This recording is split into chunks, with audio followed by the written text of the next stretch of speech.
सबसे पहले सभी को नमस्कार। निफ्टी 50 के अंदर मैं जैसा बता रहा था 12,400 इस वीडियो में आप देखेंगे और उसके अंदर 6 डिसलाइक भी किया हुआ है, जो कि मैं निफ्टी 50 में जब डाउन ट्रेंड बता रहा था तो सबको यही लगता है कि निफ्टी 50 गिरेगा ही नहीं, क्योंकि सबको यही लगता है कि अब कोई गिरने का बात करेगा तो गलत होगा। लेकिन मैं दोनों तरफ से चलता हूँ कि अगर उसके अंदर बदलता है, डाउन ट्रेंड से अप ट्रेंड होता है तो भी बताऊंगा, और अप ट्रेंड से डाउन ट्रेंड होगा तो भी बताऊंगा। और तो भी डिसलाइक किया हुआ, और जब ये अप ट्रेंड का वीडियो बनाया 12,400 जाएगा तो भी डिसलाइक करता है। और डिसलाइक करने का दूसरा कारण क्या है कि सबको लगता है कि पी हाई है, इसके वजह से ये ऐसे कैसे जा सकता है, तो ये जो भी बता रहा है गलत बता रहा है, लेकिन उसको मालूम नहीं कि मार्केट किस वजह से चलता है। तो अब आ जाता हूँ पॉइंट पे। कल जो क्वेश्चन पूछा था उसका आंसर दे देता हूँ मैं, और मैं पहले बता देता हूँ कि इसके अंदर मेरे हिसाब से ये रेड कैंडल के नीचे नहीं आएगा सोमवार को, और सोमवार को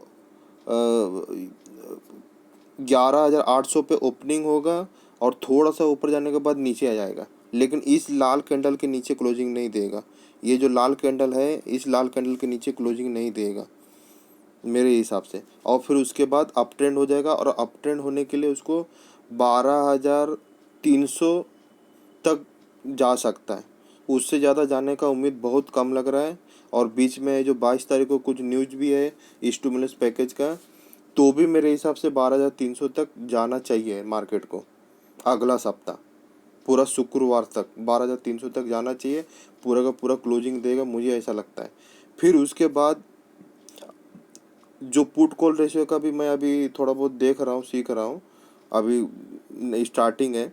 तो मेरे हिसाब से मुझे यही लगता है कि अगला सप्ताह 12,300 पे क्लोजिंग देगा शुक्रवार तक, और 12,000 और 12,200 के अंदर गुरुवार को क्लोजिंग देगा मेरे हिसाब से। यानी 12,200 तक जाएगा भी अगर निफ्टी 50, तो वापस थोड़ा सा करेक्ट होके 12,000 के आसपास है जो क्लोजिंग देगा गुरुवार तक। तो ये आप ध्यान रखिए, बाकी मैं गलत भी हो सकता हूँ क्योंकि मैं अभी स्टार्टिंग है, तो ऐसा है।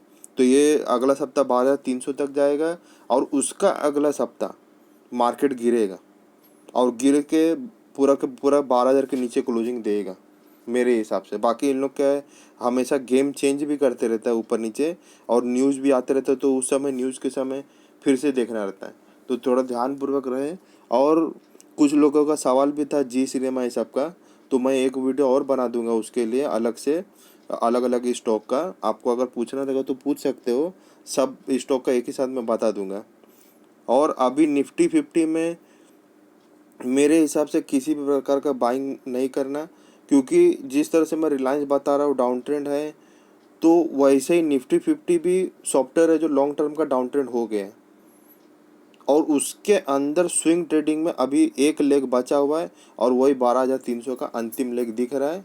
और उसके बाद है जो गिरना चालू हो जाएगा मेरे हिसाब से, करेक्शन चालू हो जाएगा, लॉन्ग टर्म में इसके अंदर बेरिश हो जाएगा। तो इसीलिए अब कोई भी स्टॉक लेना है, खरीदना है, सोच समझ के खरीदना। और टाटा केमिकल में बने रहो, उसके अंदर बहुत ऊपर तक जाने वाला है। लेकिन कैसा है कि ऑपरेटर लोग घुमा घुमा के पटक पटक के रिटेल को मारता है, तो आदमी कंफ्यूज हो जाता है कि ऊपर जाना चाहता है कि नीचे जाना चाहता है, ट्रेंड ही नहीं समझ में आता है। तो उसमें क्या है, बाहर निकल जाना चाहिए रहता है, फिर वापस उसके अंदर ट्रेंड के अंदर बनो। अब जैसे मैं इसके अंदर दिखा देता हूँ आपको, टाटा केमिकल में इस पॉइंट के इधर ये जो हरा कैंडल बना है, ये हरा कैंडल, यहाँ पे मैंने वीडियो बनाया था अप ट्रेंड का। उसके बाद ये ऊपर भी गया, उसके बाद नीचे आने लगा, तो मैं सबको बोला कि स्विंग ट्रेडिंग में अभी बेरिश हो गया है, तो अभी निकलना ज़रूरी है। बाकी ये मतलब अप ट्रेंड की दिशा में, यानी लाइन ब्रेक करके ये ऊपर ही दिख रहा है, लेकिन फिर भी इसके अंदर स्विंग ट्रेडिंग में बेरिश दिखा रहा है, तो निकलना ज़रूरी है कहने का मतलब। और अभी निफ्टी 50 में भी स्विंग ट्रेडिंग में बेरिश है, लेकिन वो गिरेगा नहीं मेरे हिसाब से, वो लाल कैंडल के नीचे नहीं जाएगा। अगर लाल कैंडल के नीचे गया तो फिर समझ जाओ कि बेरिश होएगा, लेकिन वो नहीं, एक लेग बचा हुआ है तो पूरा करेगा, 12,300 तक जाएगा। भले न्यूज़ खराब होगा तो भी जाएगा मेरे हिसाब से, क्योंकि 12,300 का उसका है। तो 12,400 तक तो नहीं आएगा, अगर 400 का तो फटक से गिरेगा।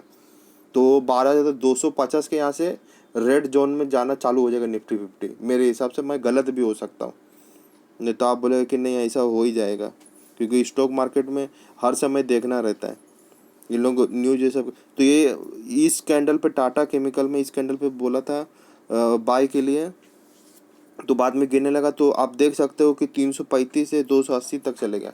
तो कोई इन लोग का ईमान धर्म नहीं है कि बुलिश हुआ तो बुलिश ही रहेगा, उसके अंदर देखते रहना चाहिए कि अब बुलिश है कि नहीं, बेरिश है कि नहीं, ये ज़रूरी है।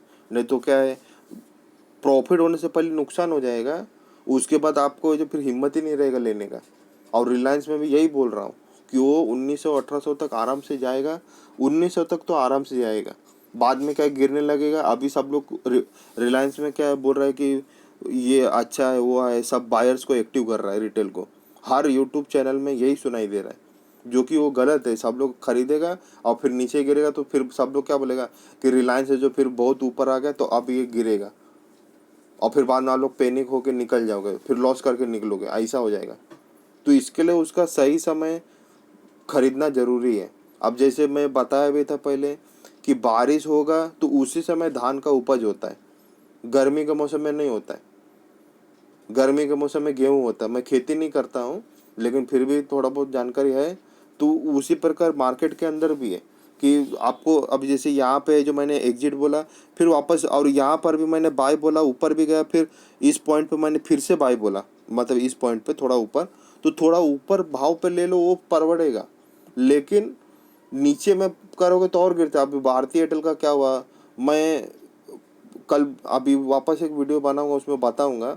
लोगों को मैं लिंक भी भेज रहा हूँ और कमेंट उनको फायदे के लिए भी सोच रहा, तो भी उन लोग उल्टा पुल्टा है। तो इसलिए मुझे आने का इंटरेस्ट नहीं होता यूट्यूब पे, अभी थोड़ा कम आना चाहता हूँ। क्योंकि सबको क्या लगता है कि आप यूट्यूब पे आ रहे हो, इसका मतलब आपको फ़ायदा नहीं हो रहा है, तो आप यूट्यूब से कमाना चाहते हो। तो ठीक है भाई, आपको ऐसा लगता है तो आप सही हो, मैं गलत हूँ। तो इसलिए मैं भी ज़्यादा ध्यान नहीं देता हूँ कि भाई चल भाई धीरे धीरे बढ़ेगा, जो भी होएगा मैं अपने तरीके से अपना देखेगा, और बाकी जिसको रहेगा तो विश्वास करना रहेगा तो आएगा। बाकी जय राम जी की। तो इसके अंदर इसका भी बता था, पी लो है सबसे ज़्यादा टाटा केमिकल का, और ये बहुत ऊपर जाने वाला है, लेकिन देखते हुए जाना पड़ेगा। और इसके अंदर इजी पैसा कहीं ना कहीं है मेरे हिसाब से। बाकी जैसे डॉक्टर रेड्डी है, ग्लेनमार्क है, तो इजी पैसा उसका ख़त्म हो गया। अब जो भी है हार्ड पैसा है। निफ्टी 50 में भी यही है। निफ्टी 50 में क्या है, अभी क्या बोलते बोलते फिर वीडियो लंबा ही हो जाता है। जैसे यहाँ से उठा, यहाँ से तक ख़त्म हुआ, तो सभी का जो निफ्टी 50 है, पहली कक्षा से 10वीं कक्षा तक पढ़ाई ख़त्म हो गया, और ये 10वीं कक्षा ही है। आप समझ के चलो, ये जो 12,000 तक जा रहा, 400 300, तो ये 10वीं कक्षा ही है। और 10वीं कक्षा पास होने के बाद, उसके बाद आपको देखना है कि कोई डॉक्टर बनेगा, कोई वकील बनेगा, कोई 10वीं पढ़ के ही छोड़ देगा। तो मेरा कहने का मतलब क्या है कि कोई शेयर है जो रिलायंस समझो 5,000 तक भी जा सकता है। कोई ये जो शेयर है जो अब तक जो चढ़ा चढ़ा ऊपर, लेकिन अब गिरना चालू हो जाएगा, जैसे बैंक सेक्टर। तो उसके अंदर आपको यही खोजना है कि कौन ऐसा स्टॉक है जो अप ट्रेंड है, उसको पकड़ना है। और कुछ कुछ शेयर है जो यहीं से गिरना चालू हो जाएगा, उसका अब आगे का जर्नी नहीं है। और उस अब जो और पढ़ाई है जो हार्ड हो जाता है, क्योंकि ये सब जो छोटा मोटा रहता है, पहले से 10वीं कोई भी पढ़ लेता है, ईजी रहता है। उसके बाद सबसे हार्ड पढ़ देता है, और उसी में पैसा होता है सबसे ज़्यादा। तो इसके अंदर क्या अभी, और इसीलिए हाइट से सब लोग डरेगा अभी। और इसके अंदर तो इसीलिए अभी बहुत हार्ड पैसा है, इजी पैसा खत्म है। अब टाटा केमिकल में इजी पैसा दिख रहा है, तो आप बाय कर सकते हो। फिर रिलायंस में गिरेगा, उसके बाद उसके अंदर अप ट्रेंड आएगा, फिर खरीद लेना है। बाकी मुथूट फाइनेंस ये सब में भी थोड़ा थोड़ा अप ट्रेंड दिख रहा है। तो ऐसा क्या बार बार हर स्टॉक को हर समय देखते रहेगा तो सही रहेगा, क्योंकि ऑपरेटर क्या हमेशा बहुत चालाकी करता है, दिमाग है जो कन्फ्यूज कर देता है। तो इसीलिए अभी निफ्टी 50 में ही डाउन ट्रेंड है। तो हर एक शेयर है जो गिरेगा कहीं ना कहीं, और फिर बाद में उसके अंदर है जो फिर धीरे धीरे अप ट्रेंड आएगा। तो उसको आपको खोजना है कि कौन सा शेयर अप ट्रेंड है, कौन सा शेयर डाउन ट्रेंड है। नहीं तो आप जो जैसे अभी भारतीय एयरटेल में सब लोग फिक्स फिक्स डबल खेल रहा है और एवरेज करते जा रहा है, और फिर धीरे धीरे देखते जा रहा है, गिरते ही जा रहा है, गिरते ही जा रहा है, 550 से 400 हो गए। तो उसके अंदर फिर एक समय आता है कि आदमी थक जाता है। और उसके बाद भी ये उठेगा भारतीय एयरटेल, लेकिन उसके बाद उठेगा तो फिर से गिरेगा। उसका कारण क्या है? क्योंकि वो डाउन ट्रेंड में उठ रहा है। तो डाउन ट्रेंड में क्यों उठ रहा है? अब जैसे मैं आप लोगों को बता रहा हूँ कि मुकेश अंबानी, अनिल अंबानी दोनों एक ही बाप के बेटे, लेकिन क्या होता है, उनका दिमाग इनका दिमाग अलग है। और जो गिरते रहते वो हमेशा गिरते रहता है। ऐसा नहीं मैं बोलता कि हमेशा गिरते रहेगा, अच्छे दिन भी आएगा, लेकिन उसको देखना रहता है हमेशा। ऐसा नहीं कि तो उसके अंदर पैसा किस में लगाना आपको? मुकेश अंबानी में, अनिल अंबानी में नहीं लगाना है। जैसा भी मैं बताया कि कोई आदमी, 4 आदमी लोग हैं, 10वीं सब लोग ने पास किया, चारों आदमी ने। तो कोई साइंस में जाता है, कोई कॉमर्स में जाता है, कोई आर्ट्स में जाता है, उसके बाद भी कोई डॉक्टर बनता है, कोई फिर पढ़ाई समझ में नहीं आता है। तो उसके अंदर जो अच्छा दिमाग वाला है, हाई परसेंटेज, उसको अगर आप पैसा लगाते हो तो आपको कभी पैसा डूबेगा नहीं। तो उसका मेरा कहने का मतलब क्या है, जैसे रिलायंस है तो बुलिश रहेगा, अच्छा शेयर आप पकड़ोगे तो उसके अंदर। लेकिन सब लोग यहाँ क्या करता है, उल्टा पकड़ता है। जैसे भारतीय एयरटेल गिर रहा है, यानी कमजोर घोड़ा, यानी वो फेल होते होते पास हुआ ऐसा, तो वो उसको सब लोग एवरेज कर रहा है, तो ये गलत है। जब वो मैं वीडियो भी बना रहा डाउन ट्रेंड, फिर लिंक भेज भी रहा हूँ पब्लिक को, तो कुछ पब्लिक लोग गाली भी दे रहा है। तो मुझे तो वही समझ में नहीं आता, ये पप्पू भी है, साथ में आधे से ज़्यादा क्रेक दिमाग भी है यूट्यूब में कुछ कुछ लोग का, कि यानी मैं आपको भला भी चाहता हूँ फिर भी गाली लिख के देता है। उसका भी मैं इसके अंदर दिखा दूंगा आपको अगला वीडियो में।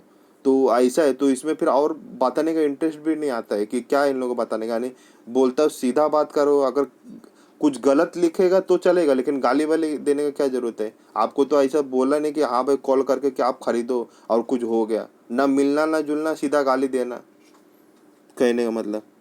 तो इसके अंदर अभी आपको जो अप ट्रेंड है वो शेयर गिरता है तो उसको खरीदना है।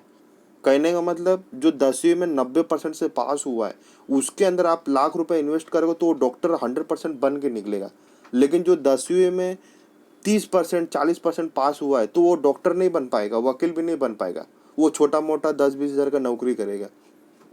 तो वैसे ही इसके अंदर शेयर मार्केट में भी सेम है कि जो डाउन ट्रेंड है, भारतीय एयरटेल, आईटीसी, आईटीसी भी डाउन ट्रेंड ही है, लेकिन सबको क्या लगता है बहुत नीचे, ऊपर जाएगा ऊपर जाएगा, ऐसा नहीं होता है।